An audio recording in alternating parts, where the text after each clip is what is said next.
What's up guys, it's Chris Majestic. So for the past, 10 years or so, I've been an Xbox gamer. Well, since a few of my friends are now on PS4, I just recently bought one, and one of the hardest changes for me was the controller. Now after playing a few hours, my hands felt cramped, so I figured I'd see what other controller options were out there. Well, in my search to find a more comfortable controller, I came across the Astro C40. Now I don't really review gaming accessories on this channel, but after gaming with it for the past few weeks, I felt compelled to give my honest opinion on it and do a quick review.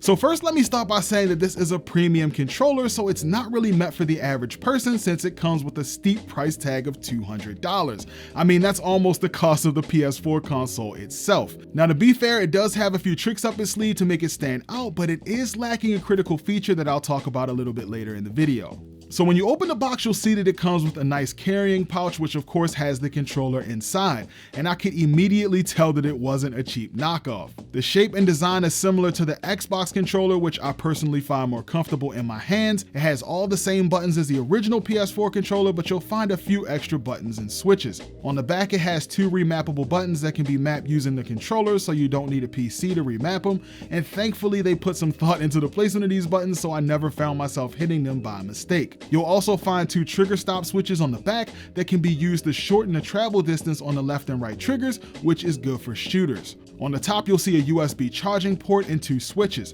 One switch is used to switch between wired and wireless mode, and the other is used to switch between the two different controller profiles. And the bottom has a headphone jack that you can use for your favorite wired headset. So aside from the controller itself, you also get a few accessories. The pouch also has a USB RF transmitter that plugs into your PS4 and a USB cable. You'll also get some tall and short stick caps and a screwdriver, and that's because the controller is modular, which is the main benefit to buying this and one of the reasons it costs so much. Now what this means is that you can actually use the included screwdriver to remove the front faceplate and rearrange the sticks around to suit your taste. So the first thing I did was move the left thumbstick to the far left, similar to how it's placed on the Xbox controller, so I'd feel right at home. This is an awesome feature and definitely makes this controller stand out. And if the controller being modular wasn't enough for you, this thing actually has built-in high fidelity audio. So you can get 24-bit audio right from the 3.5mm audio port on the controller, and to top it off, the audio is even customizable using the C40 configuration software on your PC. You can change your button mappings, adjust the stick sensitivity, adjust the triggers, audio settings, including the built-in equalizer, and even adjust the rumble intensity. Okay, so how is gaming with this thing? Well, I put at least 40 hours on this controller, and I have to say that I like it a lot. Even though I only used the original PS4 controller for about a week before I got this, it did still take some getting used to, but it feels really comfortable in my hands, and my hands don't cramp like they did after playing several hours straight on the original PS4 controller. And playing the Division 2, it was nice to have the trigger stops as they make it easier to shoot rapidly, and I had no issues with audio or chat, and everything worked exactly how I expected.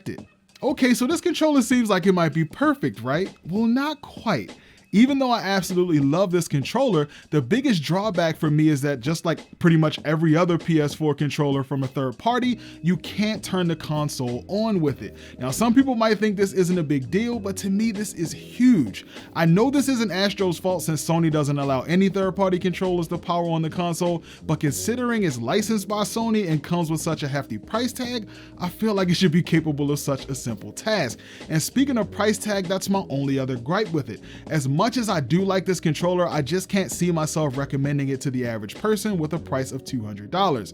Now, if you're a hardcore gamer and you play for several hours straight, or if you just have deep pockets, then I'd say this is a great option just based on the ergonomics alone, but it's still a tough pill to swallow. I think a price of around 120 bucks would be more feasible, even if it meant that they removed some of the more advanced features like the high fidelity audio or the modularity. But overall, this is one of the best controllers I've ever used, and if you're looking for a premium controller and don't mind paying the premium cost, then this might just be your best bet.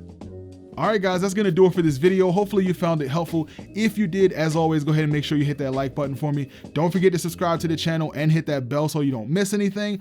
Thanks for watching, and I'll see you guys in the next video.